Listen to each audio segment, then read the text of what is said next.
on then. I mean, I guess the first question is what the role of Chief Operating Officer involves. We know what Lance does and we know what George does, and I guess your role sits between the two, doesn't it? Yeah, it is, and it is quite a wide role, I suppose. Chief Operating Officer, my role sits over the playing department and the commercial department, which is actually fantastic. It gives me the opportunity to completely understand how the business side of the rugby is performing, and therefore links in with the business side of the playing department, I suppose.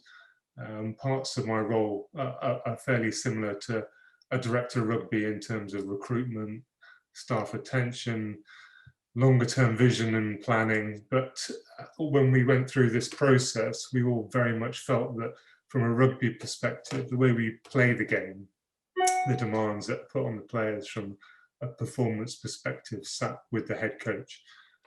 He's out on the pitch with them day in, day out. So we felt that that sat best with George. And one of the things that Lance brought in when he came on board as CEO was an alignment across the club, from the commercial side to the playing side. We're all in this together ultimately. So working as a team off the field is equally as important as working with a team on the field. George and myself and Lance work very closely together. Clearly my time with George is spent discussing the team and the rugby matters that goes on with that, and my time with Lance is obviously a bit of a broader look over everything else. Okay. You've been at Gloucester for a very long time now, one way or the other, and you've seen personnel, I guess that's owners, coaches and players, come and go. How would you describe, for want of a better word, the state of the nation at Gloucester right now? State of the nation, yeah. Well, state of the club. I mean, we're actually. You're right. We've been at the club a long time. The club's in great shape, actually. You know, obviously had a very difficult year. There's no doubt in that. Not anyone could have planned for what the last 18 months or so have been. But it has given us the opportunity to sit back and evaluate and check what's going right and what's going wrong and what we can do better. I think from the time I've been in the club, there's been a huge amount of change. You know, starting from when I first joined the club, I was brought in and we were training on the King's Own pitch. We were training and playing in the Lions Den, using that as our gym. And then we started that relationship with Hartbury a couple of years into my time at the club, and that's just grown over the past sort of 15 years to where it is now. And it's actually funny, we've kind of gone full circle because we're actually now back at the club training, which is great. We're back at King's Own and back actually in the heart of Gloucester, which is great to see. Yeah, and I mean, let's talk about the new training centre as you bring it up. There's been a lot of disquiet amongst some fans about the artificial pitch because 3 years ago the players voted for a hybrid pitch. Are they happy with the change, and did they get a vote this time around? Yeah, I mean, actually, if you sort of roll back the clock 18 months and you said to me, we're going to change the pitch to an artificial pitch, I probably would have been in that camp as well, because you know, just in my sort of time at the club, it's always been Gloucester's had a fully, you know, proper turf pitch, but the technology has changed so much, and I've spent probably the last year along with the other coaches researching and digging into the detail on the technology with the pitch, and it is actually groundbreaking what they're doing now. So from sort of the traditionalist, oh, we want Gloucester to remain a nice green carpet, well, we'll have that carpet, but it will be artificial. But it does bring about so many benefits because we're able to use the pitch far more and actually embrace what is Gloucester as a rugby town. Let's get more teams playing at Gloucester.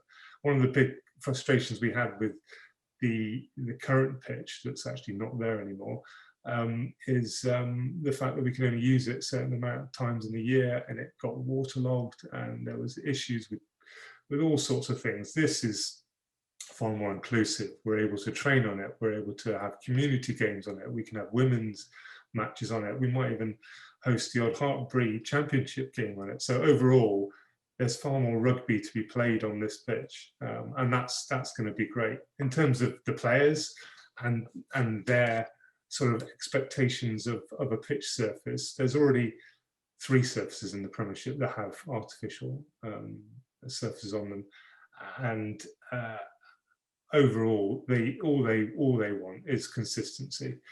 And we're able to provide that with the training centre being back at Kingsholm. We've got that consistent surface with the indoor centre, and that's going to have the same artificial pitch on it. So overall, it provides us with a really consistent surface throughout, and that's what we need. It's well known that some players are not risked on artificial pitches. Jack Noel is probably the most well-known example. So does an artificial pitch, will it have an effect on our recruitment? Do we have to be particularly careful about what players we try and go after?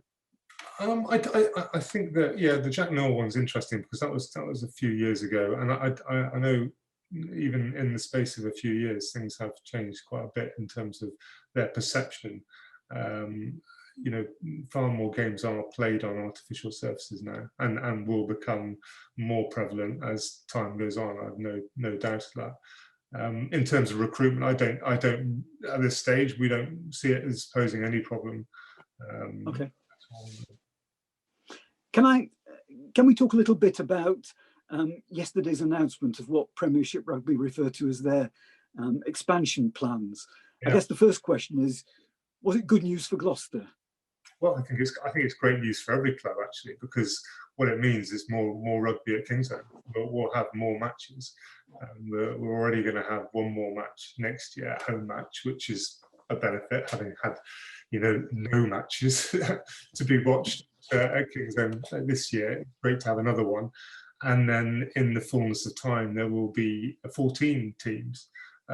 So I think that the plans are really exciting, actually, and I think that what they've done with the relegation piece is actually really sensible. You look at some of the clubs who potentially could win the championship. Are they actually ready to go up and compete in the Premiership with all the financial pressure that comes with? I don't think they are, and I think actually a lot of those clubs probably would say, do you know what? We want to win this championship, and that's us done. We're quite happy with that. To compete in the Premiership is a big step change. So I think that the plans are really sensible. There's some minimum standards that these clubs have to meet.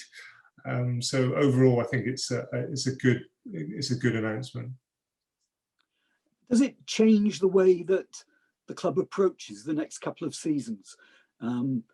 Does it make it easier, for instance, to give even more youngsters opportunities because relegation isn't an issue anymore? Well, there is that to be put into the mix, but you know, we don't want to be down at the bottom end of the table. We want to be at the top, and that's where we're striving for. So of course there is a safety net that if things go wrong, then you have another shot at it the next year. But I mean, I'd rather have conversations about top 4 than conversations about relegation, as I know everyone would.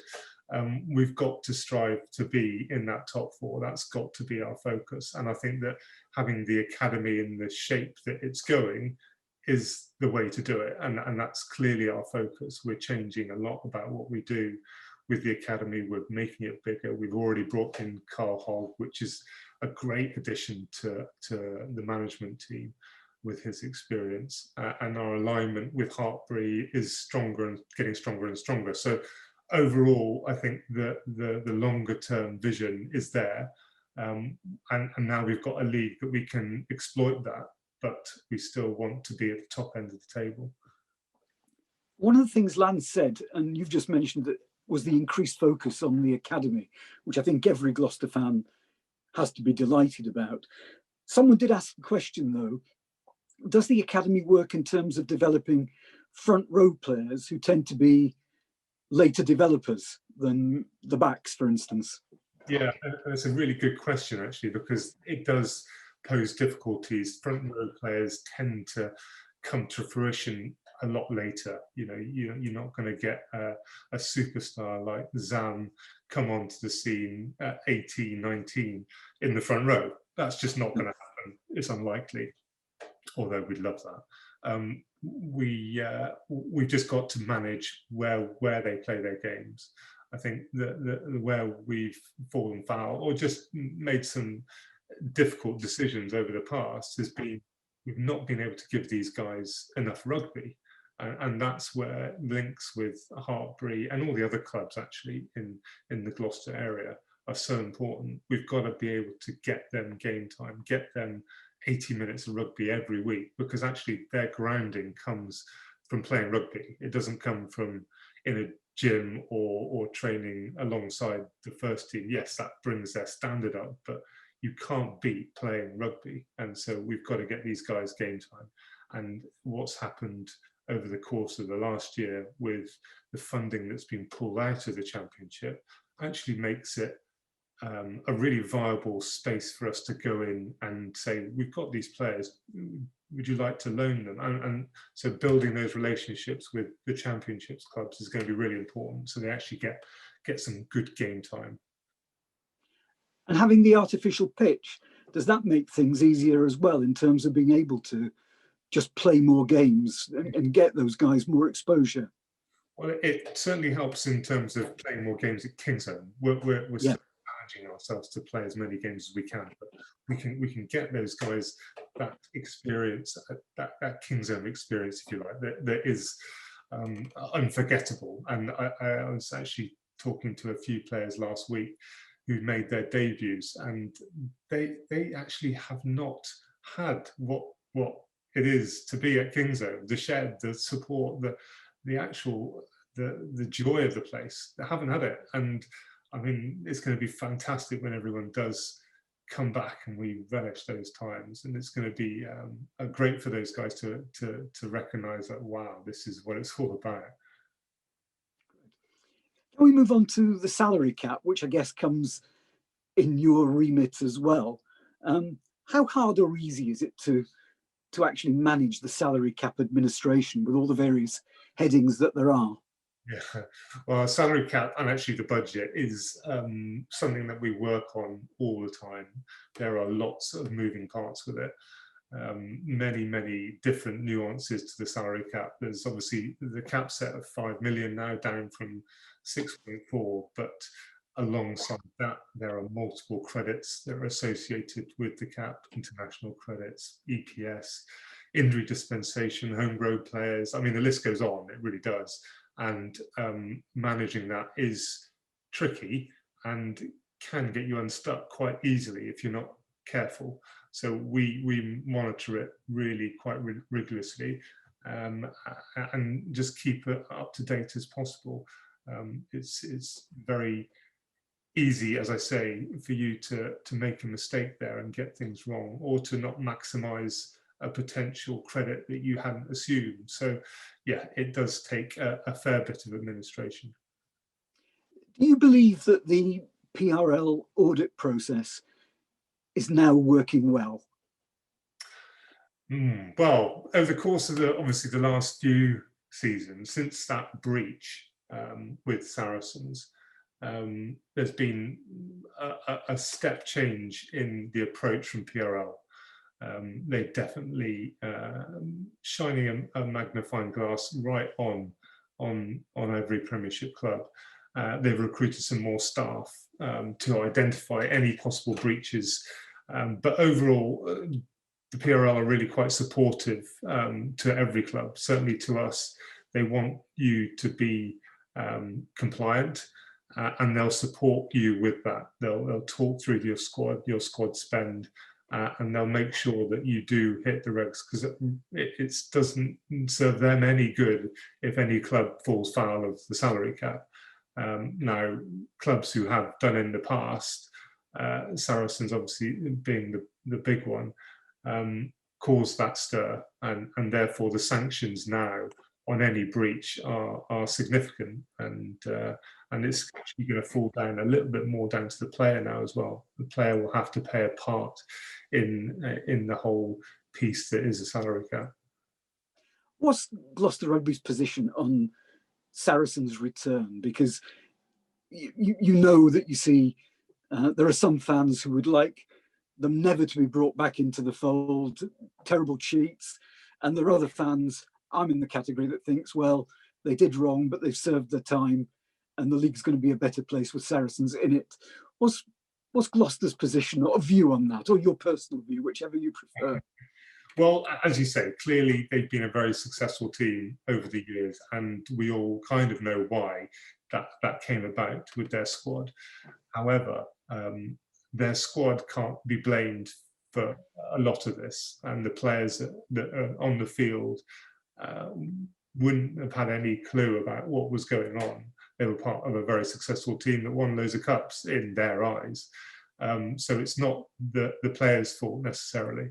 It's always clearly going to be a challenge, and when they come back up, and there's that element of history that cannot be forgotten. I'm just really excited to see what the Shed's going to say about it all when they come back. It's going to be interesting. You know, it's great to have them back in the league. I do believe that they still play a good brand of rugby, and we'd be lying if we say we didn't relish the opportunity to play against Saracens. Is there a little bit of history there? Of course there is, and that's what's great about sport, isn't it? So it makes it more exciting on the match day. What the Shed says about it might set the broadcasters some challenges, I would have thought, but time will tell. What's Gloucester's view on marquee players? Because we've got the cap set at 5 million, but it's perfectly feasible for a club to be spending between 1 and 2 million more than that, which sort of makes a mockery of a level playing field, doesn't it? Yeah, it is. And you know, the regulations on they're called excluded players now. These excluded players has changed over the past year, so it's now down to one excluded player. And I think that's actually more sensible. Certainly from a budgetary planning perspective, we can't compete with some teams who have spending £1 million on a player and others who don't. It's very difficult to manage. But I would say that it's always good to have a little bit of stardust in the Premiership. We want the league to be the best league in the world. We want it to be the envy of the world. So having the ability to bring in that little bit of stardust is quite attractive. I would say that removing that extra one has been a positive move. And I'd like to maintain that one, and that will be it. And if we had the opportunity to bring someone in and we had the money to do it, it would be quite interesting. It always brings a bit of excitement around the sport, for sure. When those changes were announced, I can't remember, it's probably a year ago, on the day they were announced, Bristol put a statement out welcoming it and saying they welcomed the fact that it was temporary and that it would come back. I think it's either 23, 24 or 24, 25. Do you think the world has changed since then, or are we still looking at the salary cap leaping back up again as soon as the restrictions come off? It's actually really interesting you say that, because it's still a hot topic at the moment within all the clubs. There clearly are some clubs who've got a little bit more backing and finance than others, and for one reason or another want the sport to grow in that way. I think our view would be a little different because we're a little bit more pragmatic with it. Clearly, as I said before, we want the league to be the best, and attracting the best players is the way to do that. And that would be the argument about increasing the cap back to where it was, or if not beyond. I think from a commercial perspective, what's really important is that the cap is very much aligned to the central distributions that are issued. So PRL, the TV money, and all the broadcast fees that come into the club I think the minute those go up, then we can realistically look at the cap again and go, okay, central income's risen, let's align that salary cap to that rise. I think to do it without that would be very, very difficult, considering the turmoil that all the clubs have had over the past year. So I think overall, I would be in support of increasing the cap if we had the ability for central income to be equally increased. You mentioned the league being the best league in world rugby, and the last 2 weekends, I think, have probably illustrated that. And the final, let me choose my words carefully, the final was contested between 2 teams where fans have not raised an eyebrow about the salary cap with them. They're teams that people pretty well believe are on the level. Lots of young English players in there as well. That has to be good, doesn't it? It's not great for the league. It's great for the country as well. Yeah.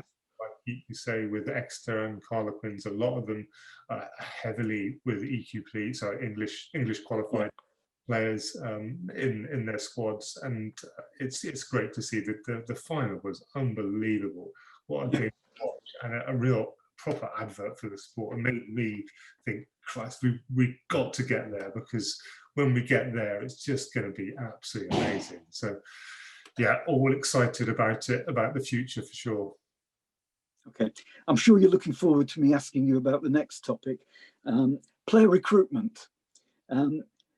I think at the open evening, there were suggestions that we had a couple of areas where we were looking to strengthen the squad ahead of next season. Anything you can say on that? Nothing I can say just yet, but I suppose some reassurance in the fact that over the next month we will be announcing some players coming in. Okay. Everything this year has been a little bit strange, recruitment being one of them. So when I'll just give you the background context as to why that happened. So over the past sort of 18 months, all players did take a 25% pay cut, and we couldn't have survived without it. And I know that was across the board, across all Premiership clubs, players took pay cuts in one shape or form. Alongside that, a lot of renegotiation of players' contracts were done, and to get those savings in players' contracts came with additional years. So what that's brought about is a real small pool of players to go and recruit from. Normally, in any 1 year, there's always an abundance of players out of contract, and you're able to target them and go. This year, it's just been a completely different picture. So there is a shortage for sure of players, and one thing that we're absolutely insistent on is that anyone who comes into our environment is the right person for the club. We can't just fill the space with a player who's available, whose contract's expired. It has to be the right player, the right individual, and the right character. And that's really important for us, because getting the right person in to join within the squad is absolutely imperative from a team performance perspective. George and I will spend a lot of time doing research on specific individuals, interviewing them very much in a job way, as you would expect, and spending probably a lot more time on that than we ever have. That's a really key bit. We want players to really want to play for the club. So recruitment has been challenging. There will be some news over the next month. Can't tell you when, but it's close, hopefully. The focus at the moment in terms of recruitment has been with the academy, as you would have seen. Like we've announced some academy recruits, and there's a fair few to go with that. So stay tuned for all that news, because the focus is clearly on the academy and getting that bit right as well. And in terms of, I appreciate you're not going to give names, I knew that, but tight head and second row, are they still key areas where we're looking? I mean, across the pack, there are certain weaknesses for sure, and we've targeted probably two in the forwards and maybe one potential back. But yeah, I'm going to be that vague, unfortunately. Fine. Okay, and I'm good. And before I fully expect a no comment on this, but Tom Savage is a name that's been cropping up recently as perhaps coming back from Japan. Is that completely out of the question, would you think? I'd love to have Sav back. I speak with him every now and then and try and lure him back. He's actually having a fantastic time in Japan, sadly. Okay. So no, he's a top man, top player, and would fit very, very well with what we're doing. But he's very happy in Japan, sadly. That's a shame. Okay. Couple of sort of lighter questions to finish on. In your playing days, you were a serious line-out technician. Do you ever get involved in training these days at all? I love to have an opinion on it. I think that it's really difficult because when you know, back in my day when I was doing that and doing the analysis on a line-out, it takes a fair bit of work, and it's not something that you can just jump into. Clearly, I've got an opinion about how things could work better. However, I'm well aware that I'm not as, I suppose, from an analysis perspective, I don't look at as many games and footage as all the analysts do because I just don't have the time. So I've got an opinion, but I leave that very much to the coaches. I look back at my time and all the coaches that I've been through, and I distinctly remembering a few coaches often coming up with things, and I'm just questioning them. So where have you got that data from? And can you show me that? Because I haven't seen that in these games. And that resonates with me now because I'm probably in that position where I could have an opinion, but I haven't got the grounding or the background research to back it up. So I'll quite happily leave that with the forwards coaches and the team to manage. In your playing days, was it always your ambition to move into management rather than into coaching? Yeah, I think, you know, coaches are coaches, and I probably not one of those. I think it takes a certain type of person to be a coach. I don't think you can fall from being a player straight into a coaching role. A lot of players go, "I want to be a coach." I say, well, okay, well, what are you doing about that to make yourself a really good coach? Because to become a player, you have to train really hard and you have to learn the technical skills and tactical knowledge. Are you doing that to be a coach? I never did that as a player to become a coach. So I don't think the transition was going to be that way. I enjoy the business side of the sport. I've clearly got a passion for the game and I love the club. So I with those things all in play, I think that the management side of the business definitely suits me more. Having the experience as a player has clearly helped me along that journey because I understand the demands and requirements to perform at higher standards and what that takes. And now having the business side and the business knowledge, those two intertwine really nicely. And so I can link them up and make things work out as best they can. Whenever you talk to Gloucester supporters, legend is a word that comes up quite a lot. In your, I guess, what is it, 18 years, nearly 20 years with Gloucester, who are the real Gloucester legends in your time? Oh God, there's so many.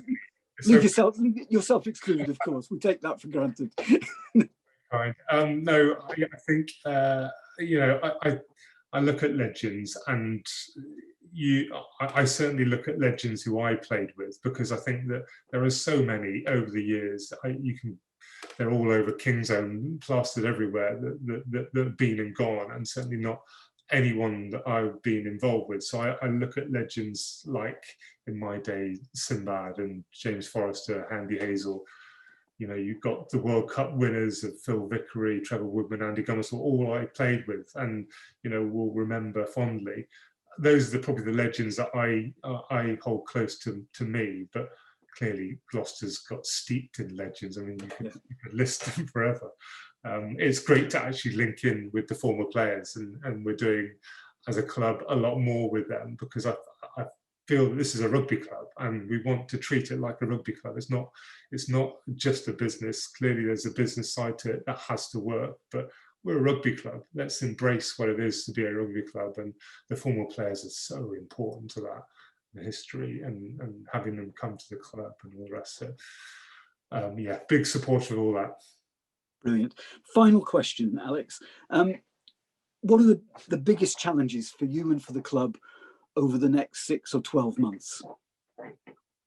Well, I suppose the big one for us is still the uncertainty. We're still uncertain about COVID restrictions and how best to manage that.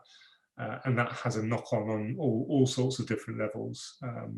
All I do know is that when we do get back open, it's going to be amazing. I actually liken it to times when there's not been anyone at Stadia, and Lance was talking about it the other week about the war, and when there was no one watching live sport, and you only watched the game last night, the England football match, and just it really does send prickles all over your body, because you want that experience.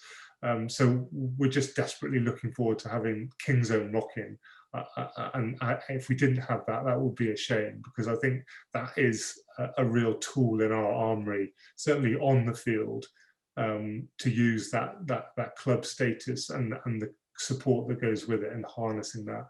That's something that we've missed, and I want to get that back. So if there could be any challenge getting over this COVID period, let's get that get crowds back in and get this team supported. I know it can be. Brilliant. Alex, thank you very much for your time. Really, really appreciate it. I just wanted to do one last thing, if I can. Yeah, sure. Just, I know it's been a really tough season for all the supporters this year, having the ability to come in, but I just want to say from my perspective and the club's perspective, how grateful we are for all the support that we've received. I mean, the amount of emails and donations and all of that has been overwhelming. It truly has. And without your support, we could not be here and wouldn't be here. So genuinely do appreciate that. We're still not quite out of the woods yet. So keep that support coming. And, we're going to be back at King's Own in September, and can't wait for you all to be back there too. Nice way to finish. Thank you very much indeed. Cheers, Colin. Cheers, Alex.